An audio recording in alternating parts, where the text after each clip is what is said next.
We always believed those would be short-term and still believe they will be. And so if we are right, we believe that the Bitcoin to gold ratio will resume its uptrend, especially if what I said when talking about the gold to M2 chart is correct. Cathie Wood begins with a comparison she's made for years: Bitcoin versus gold. Historically, the Bitcoin to gold ratio has been trending upward, reflecting Bitcoin's growing role as a digital store of value. But then came the recent drop in Bitcoin. According to Wood, the decline was far more severe than she anticipated, and she believes it was caused not by fundamentals, but by temporary liquidity constraints in the financial systems. Please take a little time to like this video, subscribe to the channel, and turn on post notifications for more videos like this. You can also check out our other videos on cryptocurrencies and the overall digital asset space, and drop your comments and observations in the comment section below. Everything you do helps with the YouTube algorithm and immensely contributes to the channel's growth. Thanks, and enjoy the video. As usual, Bitcoin to gold. This has the drop in Bitcoin, we think, was more, well, first of all, it was more severe than we expected. And I do believe it's because of the liquidity constraints and restraints that we have seen during the last couple of months. We always believed those would be short-term and still believe they will be. And so if we are right, we believe that the Bitcoin to gold ratio will resume its uptrend, especially if what I said when talking about the gold to M2 chart is correct. Wood's conclusion: ARK would not be surprised to see a similar 45% drop in gold price over the next 4 to 5 years. She believes we are entering a period best described as Reaganomics on steroids, driven by massive tax cuts and deregulation that are more formidable now than in the 80s, setting up a deflationary environment where the dollar becomes better than gold. Gold relative to M2, and remember we're saying M2 is starting to flatten out here. Gold relative to M2 really is as high as it's ever been, except for the Great Depression, when the money supply was collapsing, negative. It's no longer that now.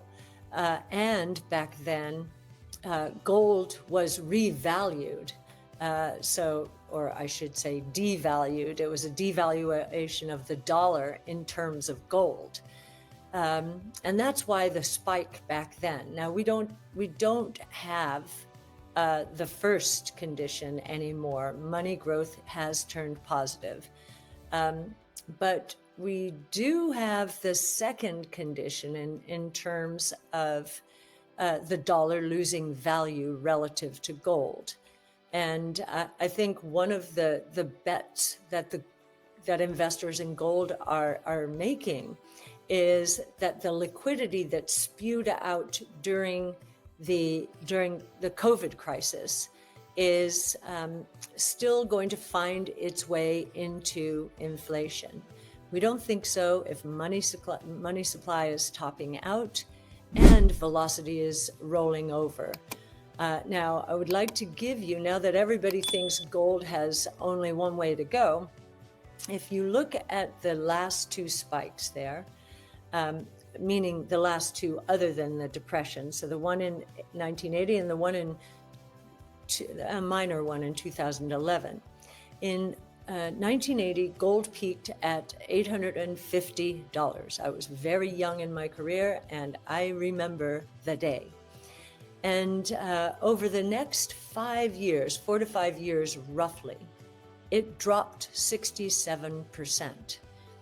Why was that? It was because Reaganomics was working, and investors decided to focus on the equity market and the bond market instead of hedging, continuing to hedge against the inflation that had been debilitating during the 70s. Inflation came down and continued falling, and the dollar became very strong.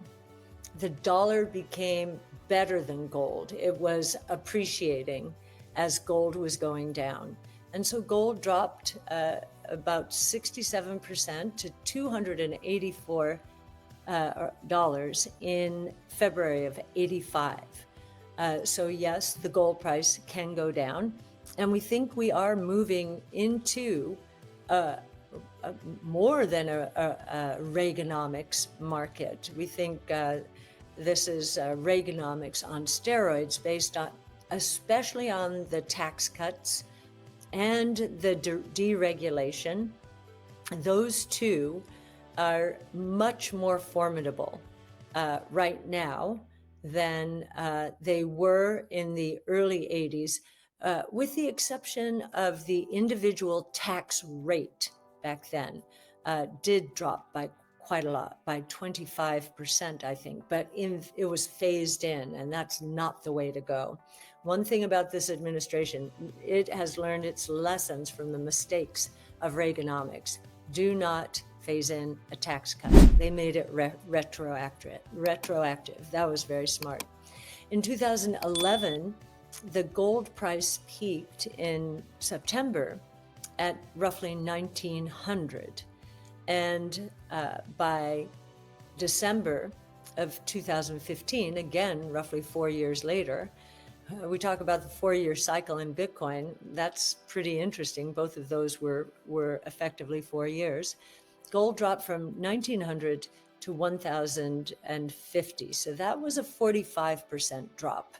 And we would not be surprised to see something like that happen during the next 4 to 5 years. Wood's deflationary signal. If short rates and long rates come down, but the yield curve does not steepen anymore, it will be a powerful telegraph of deflationary undercurrents in the global economy. This is a critical signal that contradicts the pervasive fear of long-term high inflation. Chart, just want to give you a sense of or a picture of liquidity. So liquidity moving down, what we told you during the last In the Know was that the combination of the end of quantitative tightening, now that was only on December 1st, so it's hardly had any time to impact, but that is effectively adding liquidity to the system relative to what otherwise would have been the case, to the tune of $30 to $35 billion per month. So that is going to help turn this line up.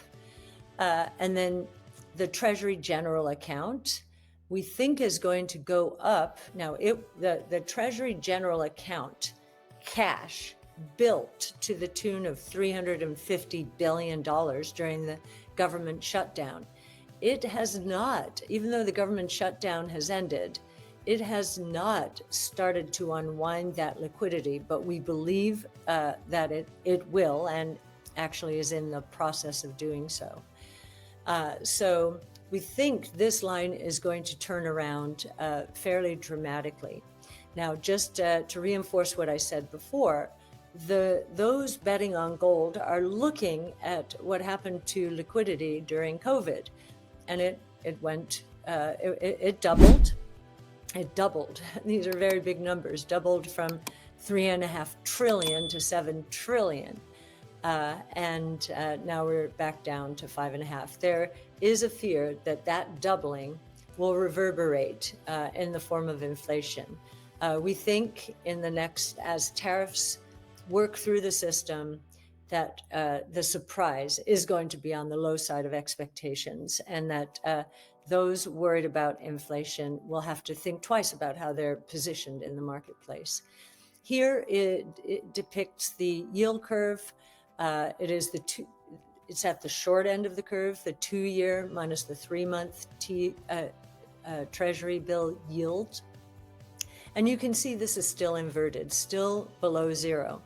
And you can see anytime that has happened in the past, certainly for any length of time, we've seen a recession follow. And it has been amazing that we have not been in recession, but as we have mentioned before, we've been in a rolling recession. as the Fed eases, and we do think the odds are 80–90% for a cut on December 10th, this should start moving above zero. And then the longer term yield curve, which I know I talk about all the time, I'm kind of obsessed with it, is I think telling a story. We've put a downtrend here, a trend line, since 2008, 2009. And we were surprised during COVID that the yield curve did not reach levels it had reached before when the Fed was fighting recession. It reached roughly half that level. And here we are. Could we be peaking now? Well, that would be very interesting if short rates came down. If short rates and long rates come down, but this yield curve does not steepen anymore, I think it will be telegraphing that there are deflationary undercurrents out there. And hopefully some of the bond strategists will start analyzing it from that point of view as well. Please take a little time to like this video, subscribe to the channel, and turn on post notifications for more videos like this.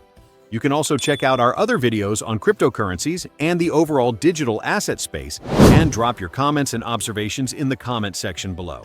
Everything you do helps with the YouTube algorithm and immensely contributes to the channel's growth. Thanks, and enjoy the video.